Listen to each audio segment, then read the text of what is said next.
জনমুক্তি আয়োজিত আজকের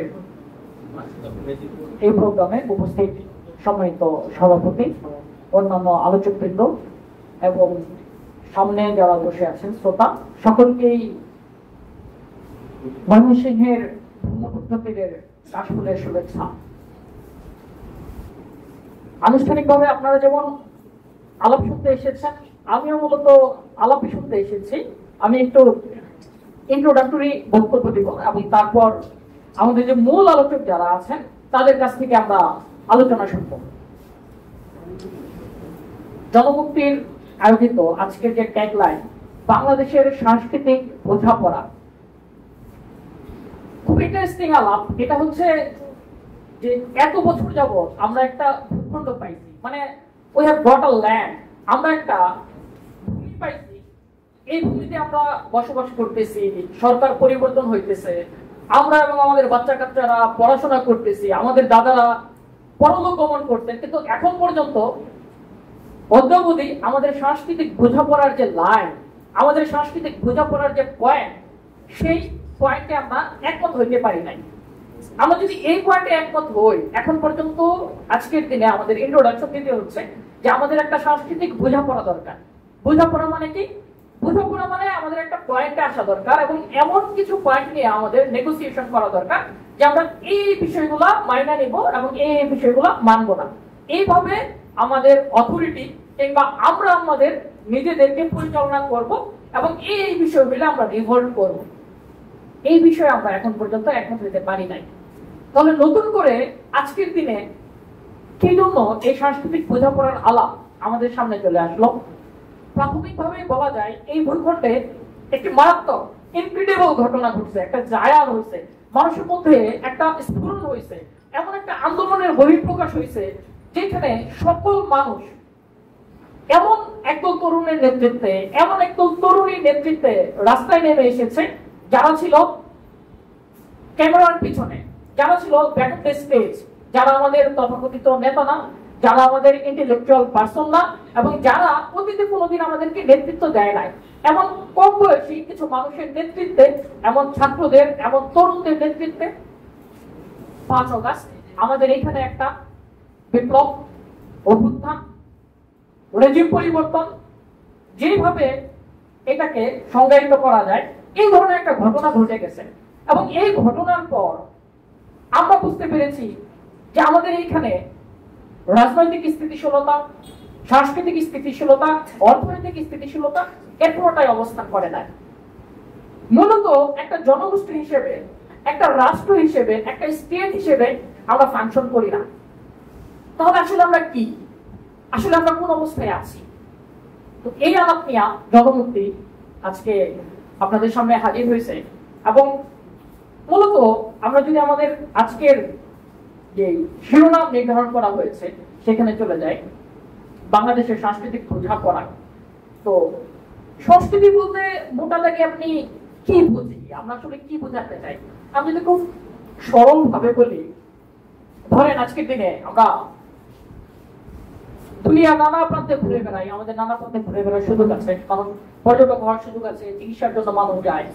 বাংলাদেশে বিল্ডিং আছে, হসপিটাল আছে, বাংলাদেশে ধরেন অন্যান্য একাডেমিক বিল্ডিং আছে, এইখানে মসজিদ আছে, এখানে মন্দির আছে, এইখানে নদী আছে, শহর আছে, অন্যান্য শহরে তো সেম জিনিসগুলো আছে। তাহলে ওইখানে থেকে এইখানে পার্থক্যটা কি? অন্য জায়গা থেকে এই জায়গায় পার্থক্যটা কি? সেই জন্য বলে যে আমি যে জায়গায় আইসা দাঁড়াইছি, আমি যে এনভায়রনমেন্টে আইসা দাঁড়াইছি, যে সংস্কৃতিতে আইসা দাঁড়াইছি, যে কালচারে আইসা দাঁড়াইছি, এটা তো আমার কালচার না, আমি একটু ডিফারেন্ট, অন্যের থেকে আমি ডিফারেন্ট। এটা আমরা কেন বলি? তার মানে ওই জায়গায় নিজস্ব একটা বিশেষত্ব আছে, ওই জায়গায় নিজস্ব একটা বিশ্বাস আছে, ওই জায়গায় নিজস্ব একটা চিন্তা আছে এবং তাদের নিজস্ব কিছু সিম্বল আছে, যে সিম্বলকে কেন্দ্র করে, যে জনগোষ্ঠীকে কেন্দ্র করে, যে খাবারের আচরণকে কেন্দ্র করে, যে পোশাকের আচরণকে কেন্দ্র করে, এবং মূলত যে বিশ্বাসকে কেন্দ্রীভূত করে ওই অঞ্চলের মানুষ, ওই জনপদের মানুষ একীভূত হয় এবং ওই অঞ্চলের মানুষ সামগ্রিকভাবে একটা স্টেট গঠন করে, একটা রাষ্ট্র গঠন করে এবং তারা ফাংশন করে।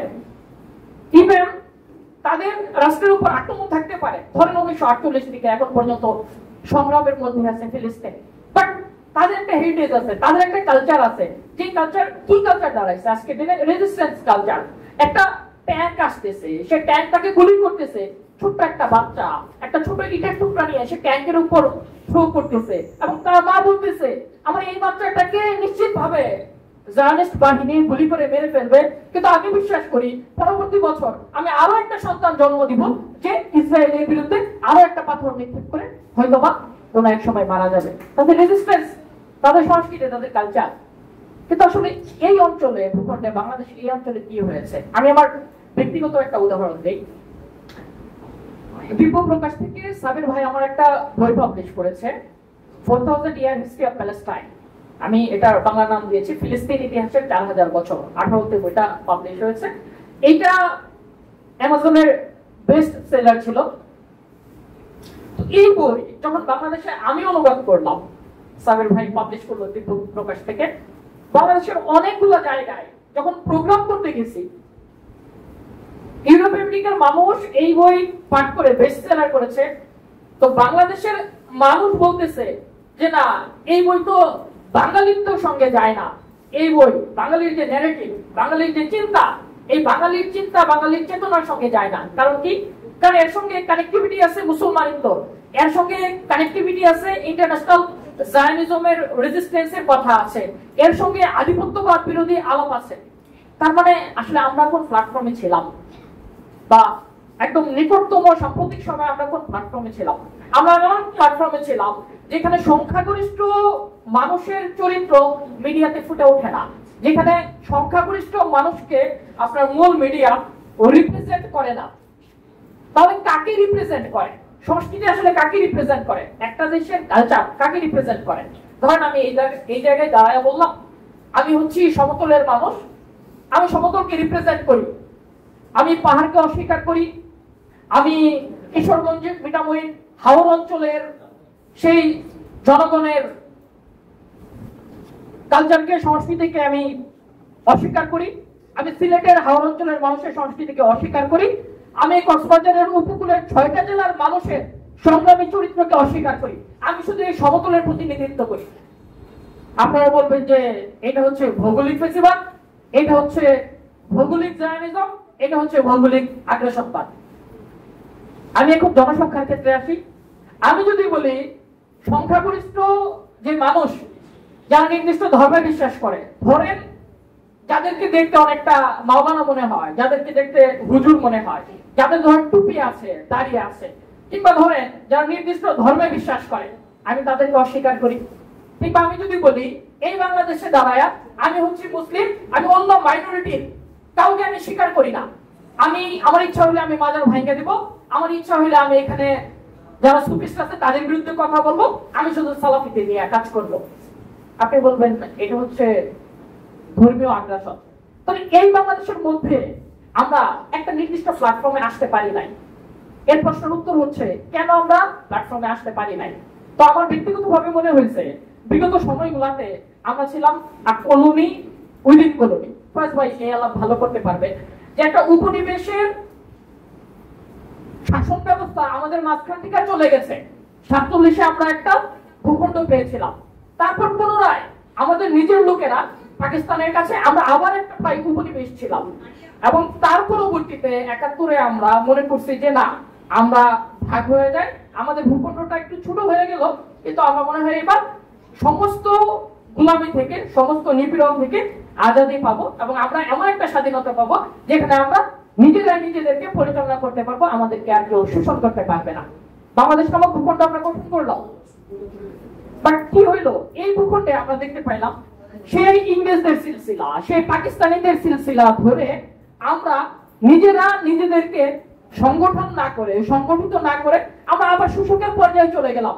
একটার পর একটা রিভলিউশন আমাদের দরকার হয়, আমাদের এরশাদের বিরুদ্ধে স্বৈরাচারী আন্দোলন করতে হয়, স্বৈরাচার বিরোধী আন্দোলন আমাদের করতে হয়, আমাদেরকে আবার 69-এ যেমন আন্দোলন করেছিলাম, পুনরায় আমাদেরকে এমন একটা ফ্যাসিস্ট রেজিমের বিরুদ্ধে আন্দোলন করতে হয় যে আপনার উঁচু উঁচু বিল্ডিং এর উপর থেকে স্নাইপার দিয়ে আপনাকে হিট করে মাথার মধ্যে মারা ফেলে, আপনার রিয়া গ্রুপকে মারা ফেলে, আপনার একজন ফুচকা বিক্রেতাকে সে হত্যা করে, একজন ইউনিভার্সিটির শিক্ষার্থীকে সে হত্যা করে, বলে যে না পুলিশ তো গুলি করে নাই। সে কিভাবে মারা গেছে? সে তার বন্ধুর লাঠিতে আহত হয়ে মারা গেছে। আমাদের চোখের সামনে প্রায় 30,000 মানুষকে গুলি করা হয়, কিন্তু এই সরকার, এই ফ্যাসিস্ট রাষ্ট্র, এই ব্যবস্থা আমাদেরকে বলে যে না, তারা তো বিচ্ছিন্নতাবাদী, তো মানুষ হিসেবে তাদের এই রাষ্ট্রে টিকে থাকার, বাঙালি হবার কিংবা বাংলাদেশি হবার কোনো অধিকার তাদের নাই। তো এই সেগ্রিগেশনের মধ্য দিয়া, এই সেপারেশনের মধ্য দিয়া, এই পৃথক হওয়ার মধ্য দিয়ে আমরা এই ভূখণ্ডে আছি। তো আমাদেরকে মনে হয় যে আমরা একীভূত হইতে পারলাম না, একটা রাষ্ট্র আমরা গঠন করতে পারলাম না, এবং আমাদের সাংস্কৃতিক বোঝাপড়া আসলে শুরু হইতে পারলো না। এই ঘটনাগুলা কেন ঘটলো? এই ঘটনাগুলা সাংস্কৃতিক ক্ষেত্র থেকে যদি আলাপ করি, দুই ক্ষেত্রে ঘটে। ধরেন একটা জনগোষ্ঠী যখন সে সংখ্যাগরিষ্ঠ থাকে, তখন তার জীবনবোধ, তার রুচি, তার অবস্থান, তার পোশাক, তার ধর্ম যখন সে সমগ্র জনগোষ্ঠীর উপর চাপিয়ে দিতে চায়, সে যখন অন্যান্য ইথনিক জনগোষ্ঠীর অস্তিত্বকে অস্বীকার করতে চায়, তখন সে জুলুমবাজ হয়ে ওঠে। আবার একটা ডিফারেন্ট ঘটনাও ঘটে। কিরকম ডিফারেন্ট ঘটনা ঘটে? যখন আপনি দেখবেন যে কমনওয়েলথ কান্ট্রি গুলোতে, ধরুন বাংলাদেশের কথা আমি বলি, ইংরেজরা যখন এখানে আসলো, খুব অল্প কিছু লোক, খুব মুসলিমীয় লোক এখানে বাবু কালচার গঠন করলো, এইখানে ইংরেজদের তোষামোদী করলো। তারা এখানে যারা রেজিস্ট্যান্স করছিল, যারা বিপ্লব করছিল, যারা বিদ্রোহ করছিল, তাদের বিরুদ্ধে অবস্থান গ্রহণ করলো। তারা বললো এরা হচ্ছে পশ্চাৎপদ, এরা সারা দুনিয়ার জ্ঞানকাণ্ডের সঙ্গে যুক্ত হইতে পারবে না, এদের উন্নতি হবে না। তাহলে কি করতে হবে? আমাদেরকে 200 বছর ইংরেজদের গোলামি করতে হবে এবং সারা দুনিয়ার মেইন স্ট্রিমের জ্ঞানের রাজ্যে আমাদেরকে প্রবেশ করতে হবে। এবং এই প্রবেশ আমরা কিভাবে করব? এই জনগোষ্ঠীর ভাষা, চিন্তা, আচরণ, সংস্কৃতি সবকিছুকে বাদ দিয়ে আমরা করব। আমরা আবার নিপীড়িত হলাম, আমরা আরো 200 বছর নিজেদের স্বাধীনতা হারায় ফেললাম। এই ঘটনাগুলো আমাদের ঘটে গেল। 5 আগস্টের পরে আমরা যখন পুনরায় বলতেছি আমাদের সাংস্কৃতিক বোঝাপড়ার প্রয়োজন, তখন দুর্ঘেমের একটা কথায় আমরা জানতে চাই। উনি বলছেন যে একটা রাষ্ট্র গঠনের জন্য সে তার সংস্কৃতিকে একীভূত করতে পারে, একটা পয়েন্টে আনতে পারে, এইখানে তার দুইটা উপাদান কাজ করবে। একটা হচ্ছে ম্যাটেরিয়াল, একটা হচ্ছে নন ম্যাটেরিয়াল। খুব ইন্টারেস্টিং আলাপ।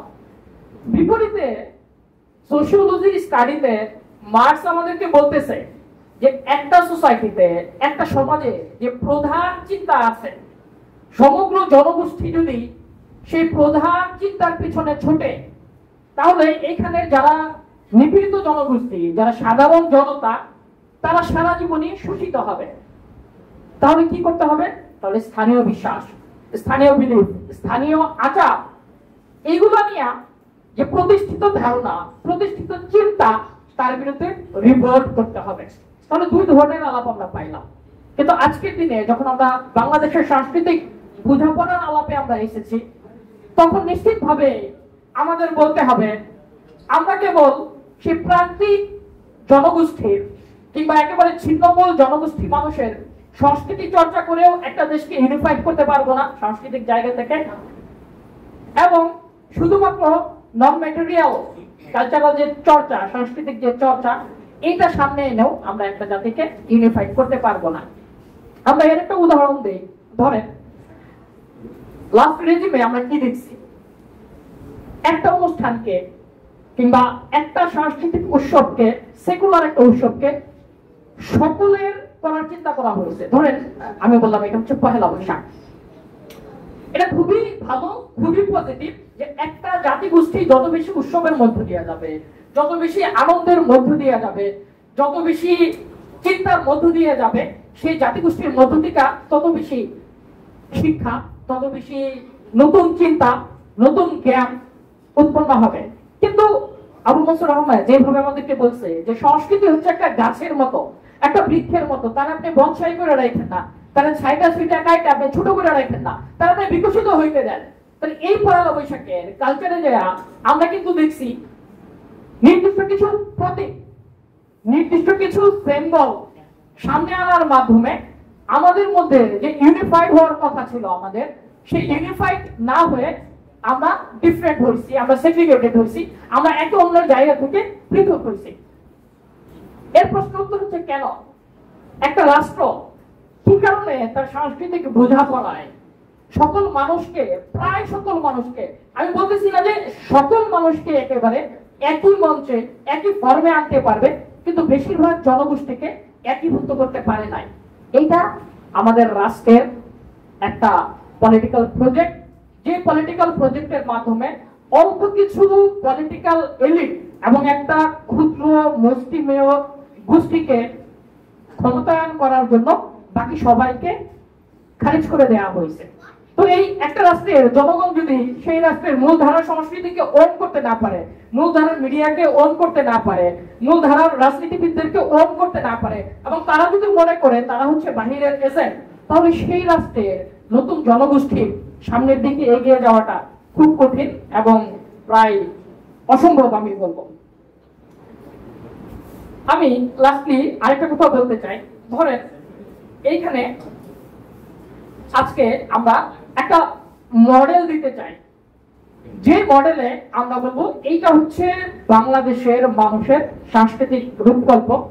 এইখানে বাংলাদেশের মানুষের ভাষা, এইখানে বাংলাদেশের মানুষের পোশাক, এইখানে বাংলাদেশের মানুষের খাদ্যাভ্যাস, রুচি, কথা বলার স্টাইল এবং তার যাপিত জীবনে অনেক কিছুই প্রতিফলন হবে এই মডেলের মাধ্যমে।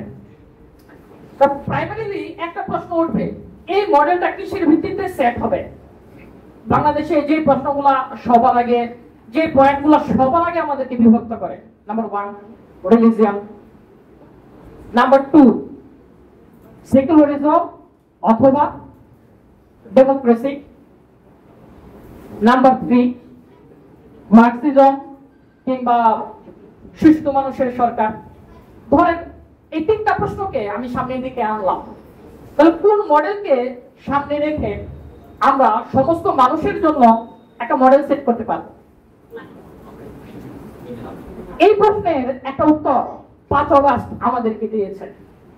5 অগাস্ট আমাদের রাজনৈতিক এবং সাংস্কৃতিক বোঝাপড়ায় আমাদেরকে বলছে, জনগণকে আমাদের যে ট্যাগলাইন দিয়েছে যে সমস্ত জুলুমের বিরুদ্ধে অবস্থান করা সকল জনগোষ্ঠী বাংলাদেশের মেইনস্ট্রিম, সমস্ত আধিপত্যবাদের বিরুদ্ধে দাঁড়ানো সমস্ত সাংস্কৃতিক প্রয়াসী আমাদের সংস্কৃতির মূল প্রতিপাদ্য, সমস্ত ইনজাস্টিস এবং সমস্ত অবিচারের বিরুদ্ধে দাঁড়িয়ে শাসকের চোখে চোখ রেখে কথা বলতে পারাই হচ্ছে আমাদের সাংস্কৃতিক বোঝাপড়ার প্রাইমারি ট্যাগলাইন।